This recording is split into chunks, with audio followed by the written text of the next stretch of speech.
আজ ৪৩তম ম্যাচে মুখোমুখি হতে যাচ্ছে রাজস্থান রয়্যালস এবং দিল্লি ক্যাপিটালস।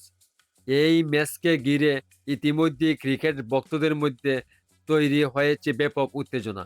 দুই দলের সমর্থকদের মাঝে চলছে তুমুল আলোচনা, বিশ্লেষণ ও ভবিষ্যৎবাণী।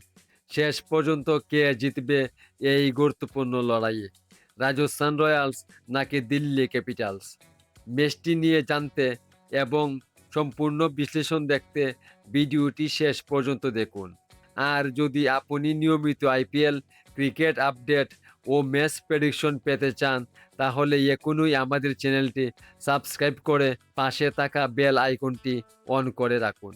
আইপিএল 2026 এর এই গুরুত্বপূর্ণ ম্যাচটি অনুষ্ঠিত হবে আজ বাংলাদেশ সময় রাত 8টায় এবং স্থানীয় সময় সন্ধ্যা 7:30।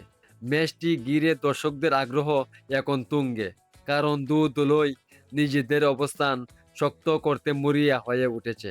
বিশেষ করে প্লে অফের লড়াই জমে উঠায় প্রতিটি ম্যাচ এখন অত্যন্ত গুরুত্বপূর্ণ হয়ে দাঁড়িয়েছে। আইপিএল 2026 আসরে রাজস্থান রয়্যালস এখন পর্যন্ত দুর্দান্ত পারফরমেন্স দেখিয়েছে। 30 এপ্রিল পর্যন্ত পাওয়া তথ্য অনুযায়ী তারা 10টি ম্যাচ খেলে 7টিতে জয় পেয়েছে এবং পয়েন্ট টেবিলের শীর্ষে অবস্থান করছে। ব্যাটিং ও বোলিং দু বিভাগেই রাজস্থান রয়্যালস ছিল বেশ ভারসাম্যপূর্ণ। অন্যদিকে দিল্লি ক্যাপিটালস এবারের আসরে কিছুটা উঠানামার মধ্যে দিয়ে যাচ্ছে। 30 এপ্রিল পর্যন্ত পাওয়া তথ্য অনুযায়ী দলটি 8টি ম্যাচের মধ্যে মাত্র 3টিতে জয় পেয়েছে এবং 5টিতে পরাজিত হয়েছে। যদিও পরিসংখ্যানের দিক দিয়ে দিল্লির পক্ষে খুব বেশি শক্তিশালী নয়, তারপরেও টি-টোয়েন্টি ক্রিকেটে যে কোনো সময় ঘুরে দাঁড়ানোর ক্ষমতা রয়েছে তাদের।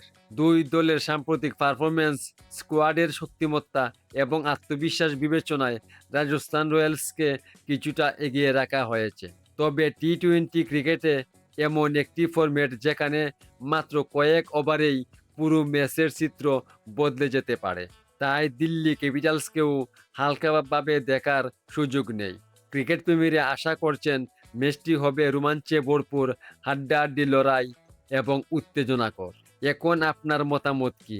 এই ম্যাচে কে জিতবে, রাজস্থান রয়্যালস নাকি দিল্লি ক্যাপিটালস? আপনার মূল্যবান মতামত কমেন্ট করে জানাতে ভুলবেন না। ভিডিওটি ভালো লাগলে অবশ্যই লাইক দিন, ভিডিওটি সাবস্ক্রাইব করে রাখুন পরবর্তী ভিডিও দেখার জন্য। আবার দেখা হচ্ছে পরবর্তী কোনো এক ভিডিওতে। ধন্যবাদ সবাইকে।